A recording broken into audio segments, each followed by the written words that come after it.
बेसुध कौम की कौन लेगा खबर, जिस कौम के सो जाए रहनुमा व रहबर। हज 2027 और महंगा हो गया है। हज 2027 पर जाने वाले हाजियों के लिए एक बहुत बड़ा खेल, बड़े घोटाले का सच सामने आ चुका है। खबर यह है कि इस बार के टेंडर में सबसे कम बोली लगाने वाली L1 कंपनी को दरकिनार करके सबसे महंगी बोली लगाने वाली कंपनी को टेंडर दे दिया गया है। और इस सच के सामने आने के बाद ये कहना गलत नहीं होगा कि हज कमेटी और सुविधाओं में करप्शन की खबरें और हाजियों के साथ होने वाली हर साल की परेशानी अब सिर्फ कहानियों का हिस्सा बन चुकी है। यानी हर साल बदस्तूर करप्शन की खबरें आती रहती है। आज हम इसी टॉपिक पर बात करेंगे, एक हाजी की जेब पर कितना खर्च बढ़ने वाला है और टोटल हज कमेटी ऑफ इंडिया से जाने वाले 1,22,518 हाजियों पर टोटल कितना आर्थिक बोझ बढ़ने वाला है। अस्सलामु अलैकुम वरहमतुल्लाहि वबरकातुहू। मेरा नाम है मोहम्मद अमजद और आप देख रहे हैं अफजा ट्रैवल्स। हज 2027 से जुड़ी तमाम खबरें हम आपको अपने चैनल पर दे रहे हैं और देते रहेंगे, मगर हज 2027 में जो हाजियों की जेब पर आर्थिक बोझ बढ़ने वाला है, जिसका जिक्र अब तक ना किसी सियासतदान ने किया है, ना ही किसी और मुस्लिम ऑर्गेनाइजेशन और तंजीम ने किया है। अब आप इसे करप्शन कहेंगे या फिर भारतीय मुसलमानों की जेब पर डाला जाने वाला एक ऐसा डाका जिसकी आवाज़, जिसकी सुध ना तो कौम का कोई रहबर ले रहा है, ना फिर कौम का कोई रहनुमा ले रहा है, ना वो लोग ले रहे हैं जो मुसलमानों के वोट पर सियासत करते हैं, ना वो लोग ले रहे हैं जो मुसलमानों से हर तरह की मदद की उम्मीद लगाए रहते हैं। आपको याद होगा कि हज 2026 में यानी पिछले साल एक स्मार्ट वॉच को लेकर कितना बड़ा बवाल हुआ था। हाजियों के ऊपर एक महंगी घड़ी का बोझ डाल दिया गया। वो घड़ी आधे घंटे का बैकअप भी नहीं दे पा रही थी। पूरा खेल सबके सामने आ गया और बाद में पता चला कि ये कई करोड़ रुपए का गबन आखिर किसने किया। बाद में फिर हर हाजी पर $100 रेट भी बढ़ा दिया गया। हवाला दिया गया कि जो जंग हो रही है ईरान इजराइल की, इस वजह से पैसे बढ़ाए गए हैं। और ये मैं आपको इसलिए याद दिला रहा हूं कि तमाम सबूत सोशल मीडिया पर पिछले साल से आज भी मौजूद है, लेकिन फिर भी हालत जस के तस है। ज़मीनी बदलाव देखने को नहीं मिल रहा है। भारत के हाजियों को लूटने का सिलसिला बदस्तूर जारी है। इस साल भी हज का नोटिफिकेशन जारी होते ही सफ़र पर जाने से तकरीबन 10 महीने पहले हाजियों से पहली किस्त के नाम पर 1,52,300 रुपये वसूलने का सिलसिला जारी हो चुका था। यानी एडवांस में हाजियों से करोड़ों रुपए ले लिए गए। और ये तमाम बातें साबित करती है कि हमारे देश की हज व्यवस्था में करप्शन और घोटाले की जड़ें कितनी मजबूत होती जा रही है। सवाल ये नहीं है कि घोटाला क्या है, सवाल ये है कि आगे भी घोटाले की तैयारियां क्यों चल रही है। और उस पूरे माहौल के बीच अब एक और बड़ा निराला खेल सामने आ चुका है।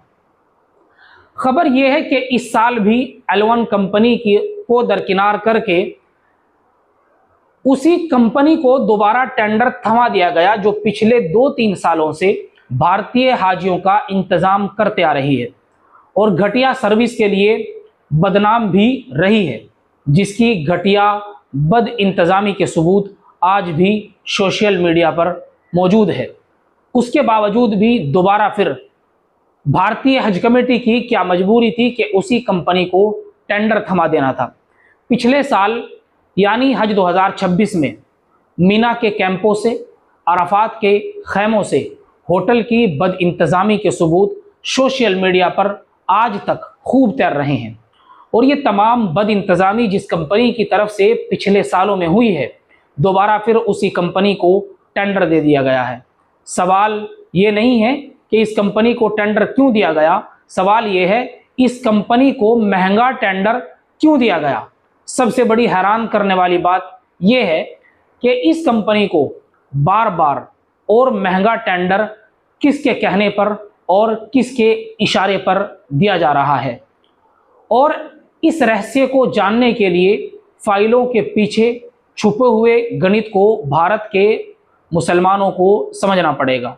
लेकिन नियम और परंपरा ये होती है कि जो कंपनी कम पैसों में अच्छी सहूलतें प्रोवाइड करा सके, टेंडर हमेशा उसी कंपनी को दिया जाता है ताकि हाजियों पर आर्थिक बोझ कम पड़े और कम पैसों में लोग हज कर सके।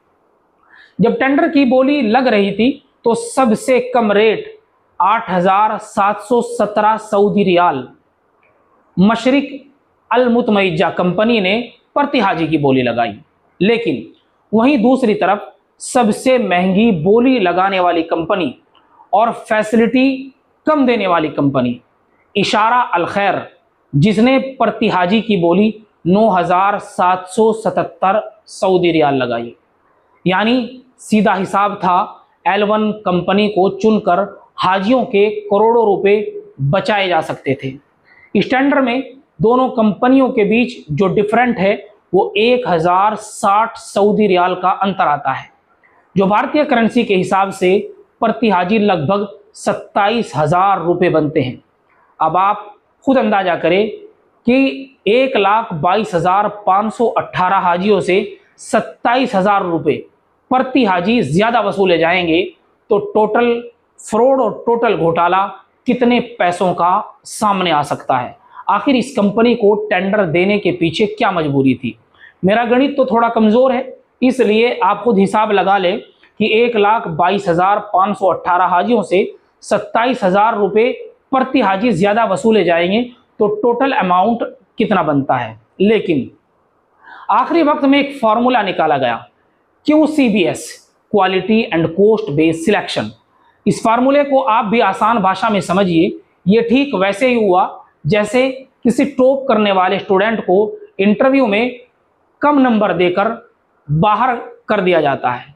ठीक उसी तरह 30 अंकों के प्रेजेंटेशन में सबसे महंगी बोली लगाने वाली कंपनी को 29 नंबर और सबसे कम बोली लगाने वाली कंपनी को 21 नंबर दिए गए। तो रिजल्ट निकल के सामने ये आया कि सबसे महंगी बोली लगाने वाली कंपनी को टेंडर दे दिया गया और सिर्फ सबसे कम बोली लगाने वाली कंपनी को टेंडर से बाहर कर दिया गया। और टेंडर फिर उसी कंपनी को दे दिया गया जिस कंपनी के अंदर जाने वाले पिछले कई सालों से भारतीय हाजी वहां जाकर आंसू बहाते हैं और वहां पर होने वाली असुविधा के लिए भारतीय हज कमेटी को हर साल जिम्मेदार ठहरा दिया जाता है। आखिर दोबारा फिर उसी कंपनी को टेंडर देने की हज कमेटी की क्या मजबूरी रही होगी? अब सोचने और समझने वाली सबसे बड़ी बात यह है कि जब हाजियों की जेब पर यह डाका डाला गया तो सबसे पहले इस डाके को, इस चोरी को किसने उजागर किया? ना तो भारत का कोई ऐसा न्यूज़ चैनल जो अपने आप को मुस्लिम मीडिया चैनल कहता है, ना ही कोई ऐसा सियासतदान जो अपने आप को मुसलमानों का हमदर्द कहता है, ना ही कोई ऐसा आलिम दीन, ना ही कोई ऐसी तंजीम ऑर्गेनाइजेशन जो अपने आप को मुसलमानों के लिए काम करने वाली ऑर्गेनाइजेशन कहती है। इस घोटाले की परतें सबसे पहले किस अखबार ने, किस न्यूज़ चैनल ने खोली, हम उसके बारे में आपको बताते हैं। वह मामूली सा अखबार जिसका नाम हिंदी दैनिक उत्तम हिंदुस्तान है, जो कि उत्तर प्रदेश के झांसी, बांदा, बरेली और उत्तर प्रदेश के कई जिलों में चलता है। और इस खबर के सामने आते ही कुछ निष्पक्ष, जागरूक, सजग लोगों ने मोर्चा खोला है। सबसे पहले एक आज़ाद सहाफ़ी जिसका नाम है जैगम मुर्तज़ा, उन्होंने इसके बारे में पोस्ट लिखते हुए ट्विटर हैंडल पर लिखा है, हज 2027 के टेंडर को लेकर गंभीर सवाल उठ रहे हैं। इसके बाद फिर सियासत के गलियारों में भी चर्चाएं होने लगी। कांग्रेस राज्यसभा सांसद इमरान प्रतापगढ़ी और कांग्रेस नेता परवेज आलम खान ने ट्वीट करते हुए इसकी पुरजोर मुखालिफत की। आम आदमी पार्टी के राज्यसभा सांसद ने तो कमाल कर दिया, उन्होंने इस फोटो को शेयर करते हुए ट्विटर पर ट्वीट किया है, प्रभु श्री राम का मंदिर लूटने के बाद अब हज यात्रियों को भी लूटा जाएगा। एथरा अल खैर कंपनी और मोदी सरकार के बीच आखिर क्या रिश्ता है? पिछले वर्ष की खबर में इसी कंपनी को ठेका दिया गया जिससे प्रति हज यात्री 6,000 का बोझ पड़ा। इस वर्ष फिर कंपनी को ठेका मिल रहा है जिससे प्रति हज यात्री 30,000 रुपये का अतिरिक्त बोझ पड़ेगा।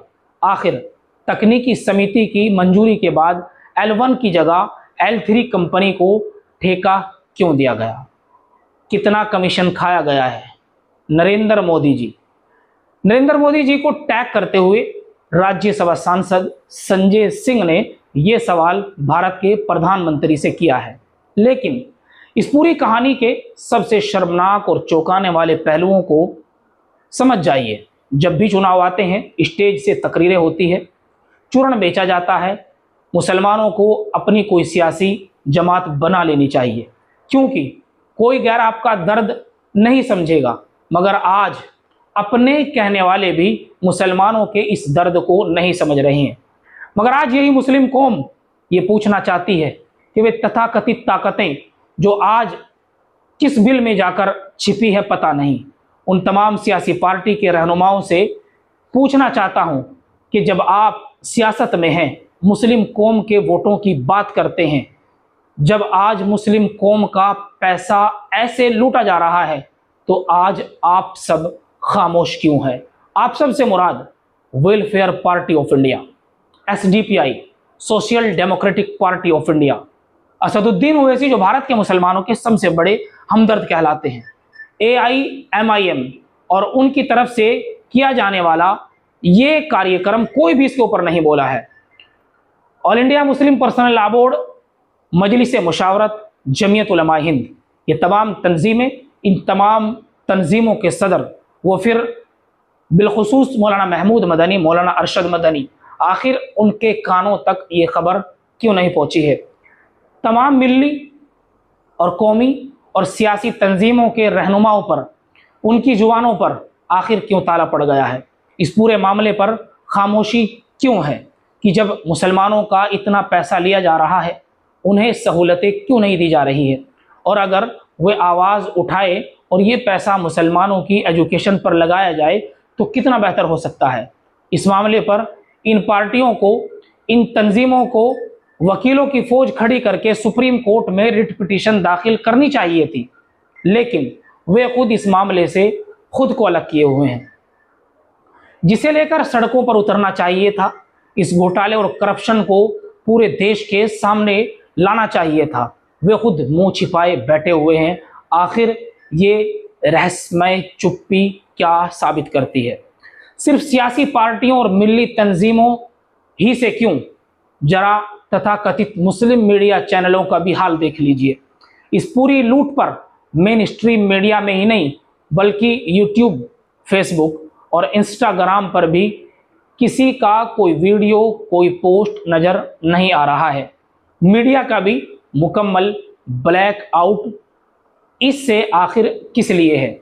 जैसे सत्ता का गोदी मीडिया है, वैसे ही ये मुस्लिम कौम का गोदी मीडिया, जो चैनल अपने आप को मुसलमानों के हमदर्द कहते हैं और ऐसे ऐसे थंबनेल बनाते हैं कि शायद हमसे बड़ा हमदर्द इस देश में कोई मुसलमानों का हो, और दिन रात उलमा का इंटरव्यू करते हैं। आखिर किस चीज़ पर चुप्पी साधे हुए हैं? जब अपनी कौम की बात आती है, जहाँ हाजियों का पसीना, हाजियों का पैसा लूटा जा रहा है, तब ये सब खामोश क्यों है? वही जो अपने गैर मुस्लिम भाइयों पर तंज कसते हैं, अगर कोई गलती उनसे हो जाती है तो उन पर पता नहीं कैसे कैसे सवालात खड़े करते हैं। आज जब मुसलमानों का पैसा ऐसे लूटा जा रहा है तो सब खामोश क्यों है? समझिए जरा इस खेल को। जैसे सत्ता का गोदी मीडिया होता है, वैसे ही ये मुस्लिम गोदी मीडिया है। हज कोई सैर सपाटा या मौज करने की चीज़ नहीं है, बल्कि ये मुसलमानों की एक फ़र्ज इबादत है। इसमें होने वाला घोटाला, करप्शन, धांधली उन बुजुर्गों के पसीने की तौहीन है जो अपनी हलाल की कमाई की पाई पैसा जोड़कर फ़र्ज अदा करने के लिए अपनी आँखों में ख्वाब सजाते हैं। आखिर उन ख्वाबों को तोड़ने की ये तैयारियां किस लिए है? प्रति हाजी पर अगर इतना बोझ डाला जाएगा तो आने वाले सालों में हज इतना महंगा हो जाएगा कि एक आम मुसलमान हज के लिए नहीं जा सकेगा। आपको क्या लगता है? कमेंट करके ज़रूर बताइए। आखिर ये तमाम लोग खामोश क्यों हैं? जिन लोगों ने अभी तक हमारा चैनल सब्सक्राइब नहीं किया है वो सब्सक्राइब ज़रूर कर लीजिए। फेसबुक और इंस्टाग्राम पर हमें फॉलो ज़रूर कर लीजिए। मिलते हैं फिर आपसे अपने अगले किसी और नए वीडियो में इंशाअल्लाह।